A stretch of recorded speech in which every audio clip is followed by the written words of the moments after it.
যখন আমার চোখ খোলার মতো শক্তি হলো তখন আমি চোখ খুলতে চেষ্টা করলাম, কিন্তু আমার চোখে কোনো কিছু পড়ার কারণে চোখগুলো অতিরিক্ত জ্বালা পোড়া করতে লাগলো। ধীরে ধীরে আমার চোখ এমনভাবে জ্বলতে লাগলো যেটা আমি আর সহ্য করতে পারলাম না। একটু জোরে চিৎকার দিয়ে বললাম, প্লিজ আমার সাথে এমন করবেন না, আমার খুব কষ্ট হচ্ছে। এইটুকু বলতেই আমার চোখে কে জানি পানি দিল। চোখের যন্ত্রণায় আমি চোখ মেলে তাকাতে পারছি না, আমার চোখ দিয়ে আপনা আপনি পানি পড়ছে শুধু। অনেকক্ষণ সময় পর চোখ জ্বালা একটু কমে গেল।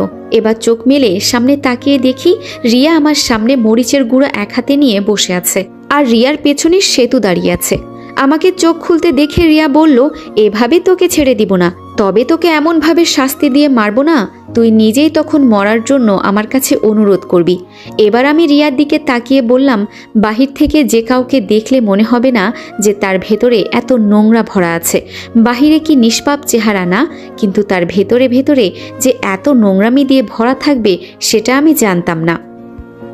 রিয়া আমার গালে ঠাস ঠাস করে দুটা চড় দিয়ে বলল, ওরা আমার বোনকে একা পেয়ে এভাবে ধর্ষণ করতে পারলো, আবার মেরেও ফেলেছে। যার বন্ধু আমার বোনের সাথে এই রকম করেছে তাকে কি তোর মনে হয় আমি ছেড়ে দিব? আমার বোনকে ওরা যেই অবস্থা করেছে, ওদের ফ্যামিলির বন্ধু বান্ধব যারা আছে ওদের সবাইকে এমন এমন শাস্তি দিব না, ওরা তখন শুধু মরার আফসোস করবে। রিয়ার কথা শুনে আমি কিছুক্ষণ চুপচাপ থেকে বললাম, আমাকে একটু পানি দিবে, খুব পিপাসা পেয়েছে। সেতু রাগে আমার কাছে এসে চেয়ার সহ আমাকে লাথি দিয়ে নিচে ফেলে দিল। রিয়া সেতুকে আটকিয়ে বলল, আরে এত তাড়াতাড়ি ওকে মারবো না, একটু সহ্য কর, যা ওর জন্য একটু পানি নিয়ে আয়। রিয়ার কথা শুনে সেতু কাকে জানি ডাক দিয়ে বলল পানি দিতে। রিয়া আমাকে তুলে বলল, নিজের মৃত্যু নিজেই সামনে দেখতে পাচ্ছিস, ভয় করে না? আমি হাসতে হাসতে বললাম, খুব সুন্দর একটা জীবন ছিল আমার কাছে আমার আম্মু ছিল সবচেয়ে বেস্ট, অনেক ভালোবাসতেন এই মানুষটা আমাকে। আবার বাহিরে আমার বেস্ট ফ্রেন্ড ছিল দুইজন, একজনের নাম ছিল রিপন, আরেকজন হলো মিতু। সব সময় ওদের সাথে বাহিরে বেশি ঘোরাঘুরি করতাম, তবে আমি আমার জীবনের থেকেও একজনকে বেশি ভালোবাসতাম, সেটা হলো আমার সিনিয়র চাচাতো বোন। আমি ওকে ভালোবাসতাম, কিন্তু ও বিনিময়ে আমাকে বকা দিত, তবে আমি তাতেও খুশি ছিলাম। মানুষ বলে দূর থেকে ভালোবাসায় নাকি খুব সুন্দর হয়। খুব সুন্দর ছিল আমার জীবন, সব মিলিয়ে আমার জীবন ভালোই যাচ্ছিল। কিন্তু কে জানতো আমার চাচাতো বোন আমার সৎ বাবার সাথে পরকীয়া প্রেমে জড়িয়ে পড়বে। একটা মানুষের মেধাশক্তি কখন কাজ করে না জানেন? যখন সে দেখে তার ভালোবাসার মানুষ অন্য কারোর সাথে শুয়ে আছে। ওরা আমাকে রুমে বেঁধে নষ্টামি করেছে। আমার আম্মু এসে সব দেখেছে বলে ওরা আমার আম্মুকে মেরে ফেলেছে। অবশেষে আমার আম্মুকে আমি নিজে মেরেছি এই কথা আমার সৎ বাবা আর আমার চাচাতো বোন বলে আমাকে জেলে ঢুকিয়ে দেয়। শেষে এই অপবাদও আমাকে দিয়েছে, আমার কারণে আমার চাচাতো বোন প্রেগনেন্ট হয়েছে। ফাঁসির আদেশ থেকে বাঁচার জন্য চাকর হলাম, আর সেখান থেকে একজনকে বাঁচিয়ে মুক্ত করে দিলাম। এবার হাসতে হাসতে কান্না করে দিয়ে বললাম, শেষ পর্যন্ত আমি কি পেয়েছি? বিনা কারণে সাজা। আমার সাথে কেন এমন হয় বলতে পারবে রিয়া? তুমি তো তোমার বোনকে আমার বন্ধু নাকি ধর্ষণ করে মেরেছে, তা নাকি ভিডিওতে দেখেছ, আর আমি আমার মাকে নিজ চোখে খুন হতে দেখেছিলাম, কিন্তু আমার হাত পা চোখ বাঁধা ছিল, কিছুই করতে পারি নাই আমি। এখন তোমাদের যেই রকম লাগছিল তখন আমারও ঠিক তেমনই লাগছিল, কিন্তু আমি কিছু করতে পারিনি, বিনা কারণে শুধু শাস্তি পেয়ে গেলাম। তবে একটা কথা কি জানো রিয়া, আমি তোমাকে কখন যে মন থেকে ভালোবেসে ফেলেছি বলতেও পারি নাই। হঠাৎ করে সেতুর বাবা চাবুক হাতে নিয়ে রুমে ঢুকে আমার শরীরে জোরে জোরে আঘাত করে বলল, আমার এক মেয়েকে মেরে তোদের শান্তি হয় নাই, এখন আমাদের আরেক মেয়েকে মারতে চাস? তোর সাহস তো কম নয়। এসব বলছে আর ইচ্ছে মতো আমাকে চাবুক দিয়ে আঘাত করছে। আমি শুধু চোখ বন্ধ করে সহ্য করছি, কিছু বলতে পারছি না। এক একটা আঘাতে মনে হচ্ছে যেন আমার দেহ থেকে প্রাণটা বেরিয়ে যাবে। শরীর ফেটে রক্ত পড়ছে। সেতু আর রিয়া দূরে দাঁড়িয়ে দাঁড়িয়ে দেখছে। সেতুর বাবা হঠাৎ করে আমাকে মারা বন্ধ করে রিয়ার হাত থেকে মরিচের গুঁড়োগুলো নিয়ে আমার শরীরে ছিটিয়ে দিয়ে বলছে, মৃত্যুর যন্ত্রণা কাকে বলে এখন বুঝতে পারবি। আমি আর যন্ত্রণা সহ্য করতে না পেরে চোখ বন্ধ করার আগে রিয়ার দিকে একবার তাকিয়ে চোখের পানি ছেড়ে দিয়ে ইশারা করে বললাম, আমি যে তোমার কি ছিলাম একদিন বুঝবে, আর নীরবে তখন আমাকে খুঁজবে। চোখ বন্ধ করে শুধু কোনো রকম যন্ত্রণা সহ্য করছি, চোখ থেকে গড়িয়ে শুধু পানি পড়ছে। সেতুর বাবা জোরে আওয়াজ করে বলল, ওর জন্য যেন কারোর মায়া না হয়। মনে রাখবে, এদের মতো মানুষেরা খুব খারাপ হয়। এদের যতই ভালো বলো না কেন তুমি, ওরা তার থেকেও বেশি খারাপ। সেতু, ওর উপর নজর রাখিস। যে মুক্তার মায়াজাল ভেঙে পালিয়ে আসতে পেরেছে, সে চাইলে এখান থেকেও পালিয়ে যেতে পারবে। সেতুর বাবা হয়তো চলে গেছে। এদিকে আমার এতটা পরিমাণের কষ্ট হচ্ছে যেন মনটা চাইছে সত্যি সত্যি আজকে যদি আমার মৃত্যু হতো তাও এতটা কষ্ট হতো না। হঠাৎ শরীরে পানি পড়তে দেখে চোখ খুললাম। চোখ খুলে তাকিয়ে দেখি রিয়া আমার শরীরে পানি দিচ্ছে। আমি শুধু চুপচাপ বসে আছি। শুধু বললাম, একটা কথা কি জানো রিয়া, মানুষ সবাই খারাপ হয় না। আর রিপন আমার বন্ধু ঠিকই, কিন্তু ও মিতুকে গোপনে বিয়ে করেছে, আমাকে পর্যন্ত বলেনি। আমি ওদের বন্ধু ভাবলেও ওরা আমাকে বন্ধু ভাবে না। আমি মেয়েদেরকে খুব সম্মান করি। বিশ্বাস করো, আমি যদি তখন ওখানে থাকতাম, আমি নিজ হাতে ওদের কুপিয়ে মারতাম। বিনা কারণে আমাকে এখন যেভাবে শাস্তি দিচ্ছ না, একদিন সব কিছু হাড়ে হাড়ে টের পাবে। রিয়া কোনো কথা বলল না, চুপচাপ আমার শরীরে কিছুক্ষণ পানি দিয়ে বলল, তোমার বন্ধুরা আমার বোনকে মেরেছে, সেখানে তুমি বাঁচবে এটা কখনো আশা করো না। রিয়া দরজার কাছে গিয়ে আমার দিকে একবার তাকিয়ে চোখে হালকা জল এনে বলল, মৃত গাছে ফুল ফুটিয়ে সেটা আবার ছিঁড়ে ফেললে। তোমার উপর আমার এখন কেমন যেন একটা রাগ আর ঘৃণা জন্মে গেছে। যে ছেলের বন্ধু আমার বোনকে ধর্ষণ করেছে, হতেও তো পারে সে কোনো একদিন আমার সাথে এমন করবে না, তার গ্যারান্টি কি? এক বন্ধু সিগারেট খেলে আরেকজনকে রেখে তো অন্য কিছু খেতে পারে না, দিয়েই তো খাবে। ঠিক বললাম তো আমি? এবার আমি রাগ দেখিয়ে বললাম, তোমার মন যাকে চায় তাকে গালি দাও, কিন্তু এর ভেতরে আমাকে জড়াবে না।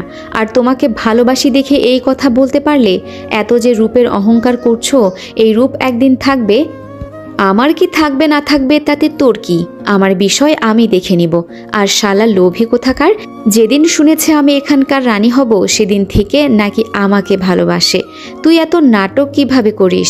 আগে নিজের যোগ্যতা কর। তোরে যে আমি কিভাবে মারবো তা বলতেও পারি না। এই কথা বলে রিয়া চলে গেল। আমাকে এখানে এনে শাস্তি দিচ্ছে, তাতে আমার কোনো আফসোস নেই। কিন্তু রিয়ার বলা প্রতিটা কথা আমার বিষের মতো মনে হলো। ওই যে কথায় আছে না, কখনো কারো ভালো করতে নেই, যার জন্য এত কিছু করলাম সে আজকে আমাকে বলে আমি তার যোগ্য নই। যা, তোর ভালোবাসার আমার দরকার নেই। আমি দেখে নেব তুই কোন ধরনের রাজকুমার বিয়ে করিস। আচ্ছা, এইসব কথা এখন বাদ দেই। আমার মাথায় একটা জিনিস ঢুকছে না। রিপন জানতো মেয়েটা একজন পরী, এরপরেও ও বন্ধুদের নিয়ে মেয়েটাকে ধর্ষণ করলো কেন? ও তো মেয়েদেরকে খুব সম্মান করে। আচ্ছা, রিপন মুখে প্লাস্টিক সার্জারি করিয়েছে কেন? কোনো কারণ ছাড়া তো ও এমন করবে না। আবার মিতুকেও বিয়ে করেছে, কিছুই তো বুঝতে পারছি না। আজকে রিপনের জন্য আমার সাথে এমন হচ্ছে। হালার পোহালা একবার শুধু এখান থেকে মুক্ত হই, দেখে নিব এক একটা করে সবাইকে। আর কাউকে আমার লাইফে লাগবে না, আমি একাই যথেষ্ট। আর কারো মায়ায় জড়াবো না। কি খবর মিস্টার লাদেন, কেমন যাচ্ছে তোমার দিনকাল? কাঁপা কাঁপা কণ্ঠে বললাম, মুক্তা। মুক্তা হাসি দিয়ে রুমে ঢুকে বলল, তোকে দেখে আমার খুব মায়া লাগছে রে। বিনা কারণে সবাই তোকে অত্যাচার করে। আজকে যদি আমার কথা মেনে আমার কাছে থাকতি তাহলে আর এমন হতো না। একমাত্র তুই সেই বুদ্ধিমান ছেলে যে কিনা আমার মায়াজাল ভেঙে পালিয়ে চলে এসেছে। ভবিষ্যতে আমি তোকে নোবেল দিব রে। কি চাই মুক্তা তোমার এখানে? মুক্তা আমার সামনে বসে বলল, চিন্তা করিস না, আমি তোকে খুব তাড়াতাড়ি এখান থেকে মুক্ত করব। কারণ খুব তাড়াতাড়ি আমি এখানকার রানী হব। সেটা বসে বসে শুধু স্বপ্ন দেখো। রিয়ার শক্তির সাথে তুমি কখনো পারবে না। আর যেই পর্যন্ত বললেই সেই পর্যন্তই থাক। তুই হয়তো জানিস না এই মুক্তা কি জিনিস। আমি এখানকার সব কিছু তছনছ করে দিব। আর আমি নতুন করে আরেকটা জগৎ গঠন করব। সেখানে রিয়া থাকবে আমার একমাত্র চাকর, আর তুই থাকবি আমার হাজব্যান্ড। শালির বাচ্চা শালি, তুই আমার আম্মুকে ওদের ভুলিয়ে ভালিয়ে মারলি, আমি কি তোকে ছেড়ে দিব নাকি? আবার বলিস হাজব্যান্ড। মুক্তা আমার ক্ষত জায়গায় হাত দিয়ে জোরে একটা টান দিল, বলল, আমার সাথে লাগতে আসবি না, জ্বলে পুড়ে ছাই হয়ে যাবি। ওরা তো তোকে সামান্য শাস্তি দিয়েছে, আমি তোকে যে কি করব এর কোনো হিসাব নাই। তুই আমার সাজানো গুছানো একটা রাজ্য ধ্বংস করে দিলি, তোরে তো আমি এত সহজে ছাড়ব না। আমি ব্যথায় একটু চিৎকার দিয়ে বললাম, কসম করে বলছি, আমি এখান থেকে যদি কোনো একদিন ছাড়া পাই, সব কয়টাকে আমি দেখে নিব। মুক্তা আমার চুল ধরে আমার ঠোঁটে ওর ঠোঁট ডুবিয়ে দিল। কিছুক্ষণ পর ছেড়ে দিয়ে বলল, আবার তোর সাথে খুব তাড়াতাড়ি দেখা হবে, আর আমি খুব তাড়াতাড়ি এখানকার রানী হব। কেউ আমাকে আটকাতে পারবে না। একটা বিষয় মাথায় রাখ, যেখানে হাজার হাজার দানব জিনেরা মিলে আমাকে খুঁজে বের করতে পারেনি, যেখানে আমি সবার সামনে দিয়ে পালিয়ে আসলাম কেউ বলতেও পারেনি, সেখানে আমি কি কি করতে পারি তুই তো জানিস না। হয়তো এখন তোর অনুমান হয়ে গেছে। কে ওখানে? সামনে থেকে সেতু এই কথা বলতেই মুক্তার চোখের পলক পড়ার আগেই অদৃশ্য হয়ে গেল। সেতু রেগে আমার কাছে এসে বলল, এখানে কে ছিল? আমি বললাম, আমি এখানে কাউকে দেখতে পারছি না, এখানে আবার কে থাকবে? এটা বলতেই সেতু আমাকে লাথি দিয়ে নিচে ফেলে লাঠি দিয়ে ইচ্ছা মতো মারতে মারতে বলল, আমার সাথে মিথ্যে কথা বলিস, আজকে তোকে আমি মেরে ফেলবো, তোর আজকে শেষ দিন। এই বলে সেতু লাঠি রেখে নিচে বসে মুখ দিয়ে কি উল্টাপাল্টা মন্ত্র পড়তে লাগলো। আর এইদিকে আমার অবস্থা খারাপ হয়ে যাচ্ছে, এক প্রকার যেন আমার শ্বাস প্রশ্বাস বন্ধ হয়ে যাবে যাবে অবস্থা। মনে হয় আমি কিছুক্ষণের ভেতর দম বন্ধ হয়ে মারা যাব।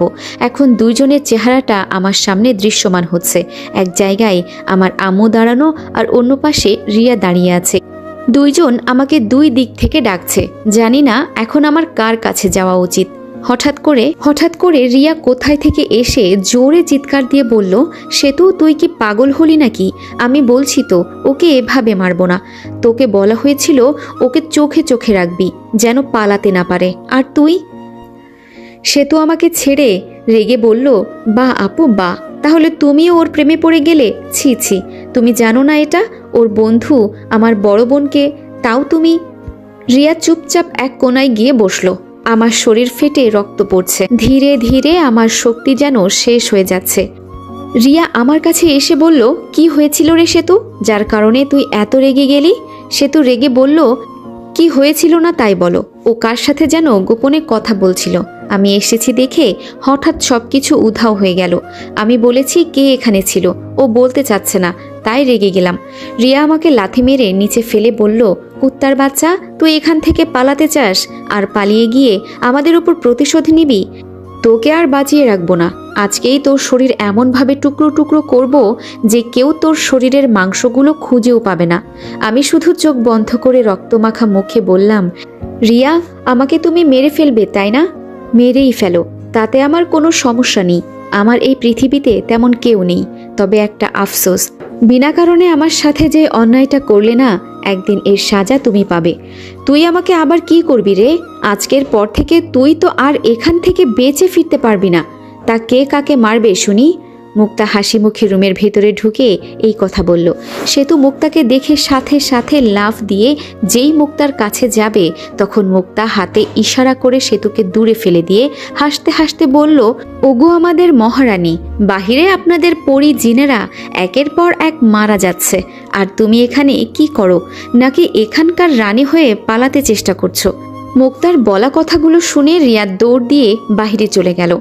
মুক্তা আমার কাছে এসে বলল, তোরে তো এভাবে এত সহজে মারব না। আমি তোরে কিছুক্ষণ আগে বলে গিয়েছিলাম না আমি এখানে আসব, আর আমি এখানকার রানী হব। আজকে আমি সব কিছু নিয়ে এখানে এসেছি, কেউ আমাকে আজকে আর আটকাতে পারবে না। সেতু হঠাৎ করে মুক্তাকে পিছন থেকে আঘাত করবে বলে যেই মুক্তার পিছনে এসেছে, তখন মুক্তা পিছনে ফিরে সেতুর গলায় হাত ধরে বলল, আজকে তুই মরবি, আমাকে আঘাত করবি না, আজকে তোরে আমি খাইছি। সেতু বাঁচার জন্য পা ছেড়ে ছটফট করছে আর হাত দিয়ে জাদু করার চেষ্টা করছে, কিন্তু মুক্তার শক্তির সাথে সে পেরে উঠছে না। আমি কোনোভাবে মুক্তার একটা হাত ধরে বললাম, প্লিজ ওকে ছেড়ে দাও, পিচ্ছি একটা মেয়ে, এখনও এত কিছু বুঝে নাই। মুক্তা আমার কথা শুনে আরো জোরে সেতুর গলায় চেপে ধরল। আর বাহিরে কেমন জানি চিৎকার চেঁচামেচির শব্দ শোনা যাচ্ছে। এবার আমি মুক্তার হাত ধরে জোরে জোরে ঝাঁকি দিয়ে বললাম, প্লিজ শেষবারের মতো একটা অনুরোধ, আমার সাথে যা ইচ্ছা তাই করো, ওদের ছেড়ে দাও প্লিজ। মুক্তা আমার দিকে একবার তাকিয়ে সেতুকে দূরে ছুঁড়ে ফেলে দিল। আমাকে শূন্যের উপর তুলে মুক্তা বাহিরে নিয়ে গিয়ে বলল, চারপাশ একবার ভালো করে তাকিয়ে দেখো তো আমার লোকেরা কি কি করছে। আমি ভালো করে চারপাশে তাকিয়ে দেখলাম মুক্তা সত্যি কথা বলছে। ওর লোকেরা চারপাশ একদম ভেঙে তছনছ করে ফেলেছে। রিয়া শুধু একাই লড়াই করছে, কিন্তু ও কোনোভাবে মুক্তার আনার সেনাগুলোর সাথে পারছে না। মুক্তা এবার আমাকে নিচে ফেলে রিয়াকে ধরে জোরে একটা ধাক্কা দিল, যার কারণে রিয়া ছিটকে দূরে চলে গেল। আমি চারপাশ একদম ভালো করে দেখে বুঝলাম এখানের সব কিছু যে আজকে মুক্তার হাতে চলে যাবে এটা আমি শিওর। আবার কিছু কিছু দানব আছে যাদের আমি দেখেছি রিয়ার রাজ্যের ছিল, কিন্তু এখন এরা মুক্তার জন্য কাজ করছে। এখন আমি সব কিছু বুঝলাম, কিছু কিছু দানব আর জিনের বেইমানির কারণে এমন হয়েছে। মুক্তা রিয়ার লম্বা চুলের মুঠোয় ধরে টানতে টানতে আমার সামনে এনে ফেলে দিয়ে বলল, এই তুই কোন মেয়ের জন্য এত কিছু করলি রে? ওকে আমার ওখান থেকে বাঁচিয়ে এখানে নিয়ে আসলি, বিনিময়ে তুই কি পেলি রে? আমার জন্য তুই যদি এতটুকু করতি না, তাহলে আমি সব কিছু ছেড়ে তোর পায়ের কাছে পড়ে থাকতাম সারা জীবন। যাকে এত ভালোবাসি বললি, সে আজকে তোর উপর এত অত্যাচার করছে। ছি ছি, এর পরেও কি তোর কষ্ট হয় না? এই মেয়ে যে বলেছিল তুমি আমার যোগ্য নয়, এখন তুই জিজ্ঞেস করে বলতো তোর যোগ্য কি ও আজও হয়েছে? আমি মুক্তার বলা সমস্ত কথাগুলো শুনে বললাম, কি চাও তুমি মুক্তা? মুক্তা আমার কথা শুনে হো হো করে হাসতে হাসতে বলল, আমি বললাম কি আর তুই বললি কি? আমি যদি এখানে না আসতাম তাহলে তোরে তো এতক্ষণে মেরে ফেলে দিত। তা তুমি বুঝি আমাকে মারবে না? সে তো মারবই। তোর সাহস কি করে হয় আমার মায়াজাল ভেঙে পালিয়ে আসলি? তোরে এমনভাবে আমি মারব না বলার বাহিরে।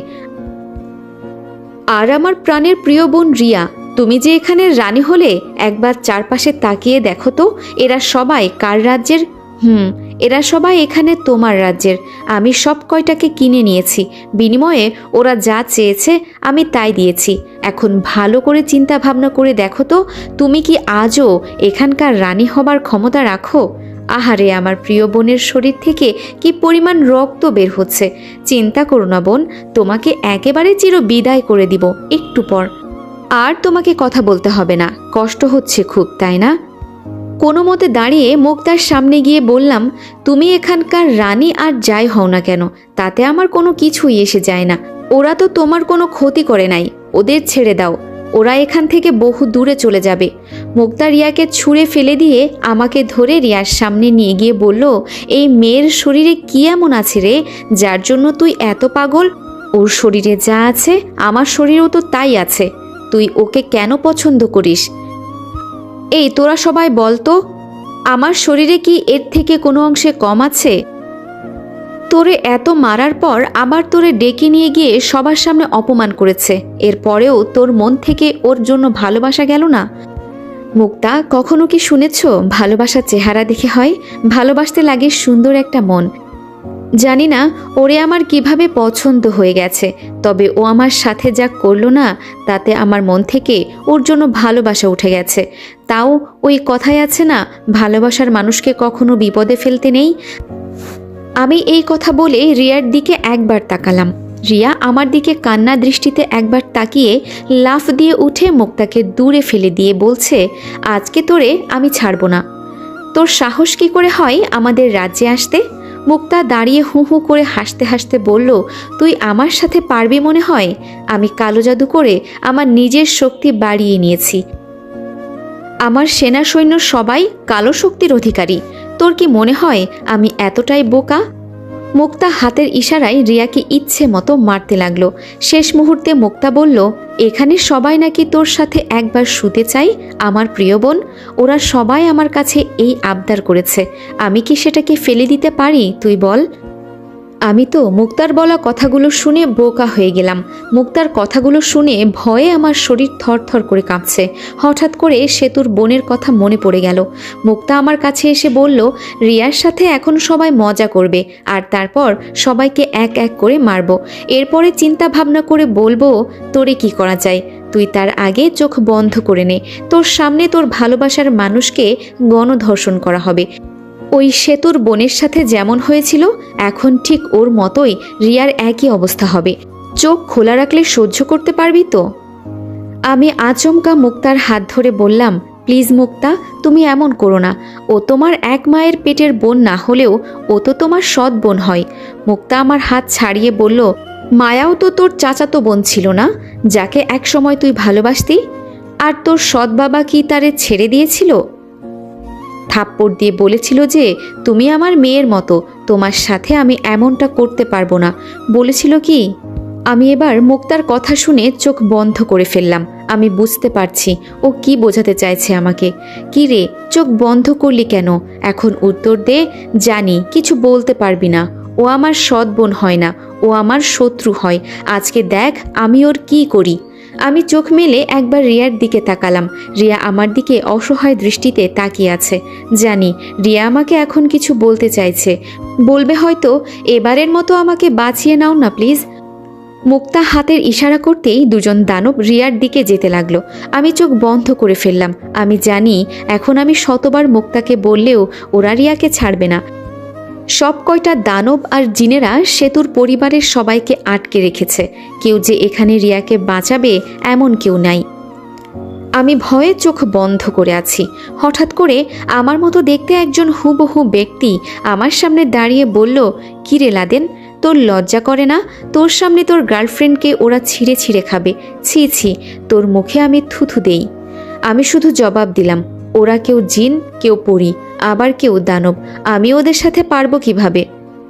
যেখানে রিয়ার মতো একটা শক্তিশালী পরী মুক্তাকে কিছু করতে পারল না।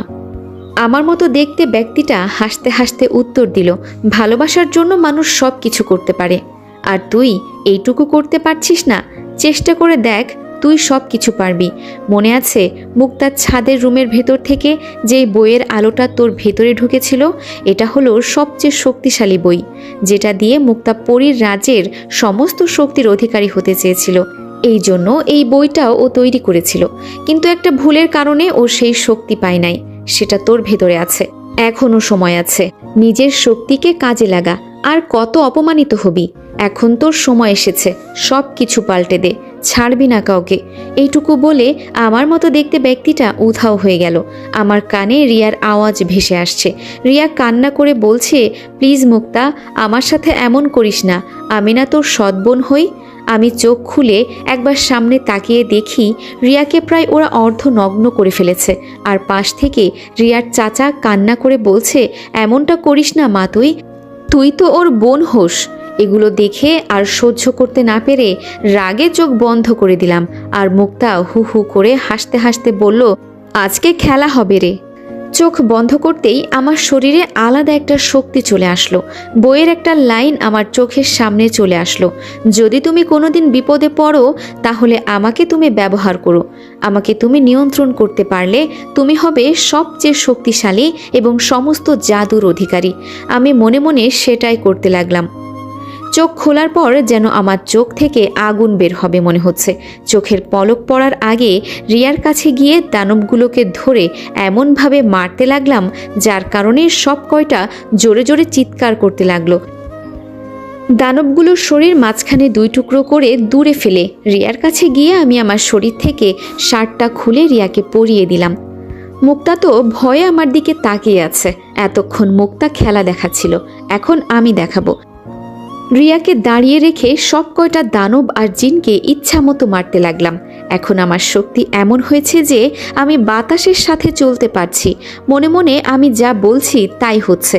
এখন আমি আমার ভেতরের শক্তি অনুভব করতে পারছি। আমার শক্তি দেখে সব কয়টা দানব একসাথে নিচে বসে বলল, আমাদের ভুল হয়েছে, আমাদের ক্ষমা করে দিন। আমি সবাইকে মারা বন্ধ করে বললাম, আমি তোদের কিছুই করব না, যা করার রিয়াই করবে। হঠাৎ পিছন থেকে মুক্তা হাসতে হাসতে আমার সামনে দাঁড়িয়ে বলল, নিজেকে খুব শক্তিমান মনে করিস তাই না? আর তুই এত শক্তি পেলি কোথায়? শূন্যের মাঝে উড়াল দিয়ে মুক্তাকে চেপে ধরে রিয়াকে বললাম, কি করলে একটা পরীর সমস্ত শক্তি নষ্ট হয়ে যায়? রিয়া কোনো মতে উত্তর দিল, ওর মাথার সমস্ত চুল তুলে পুড়িয়ে দাও আর ওর গলা থেকে মালাগুলো নিয়ে নাও, তাহলেই হবে। আমি রিয়ার কথা মতো তাই করছি। আর মুক্তা আমার সাথে জোরাজোরি করছে ছাড়া পাওয়ার জন্য।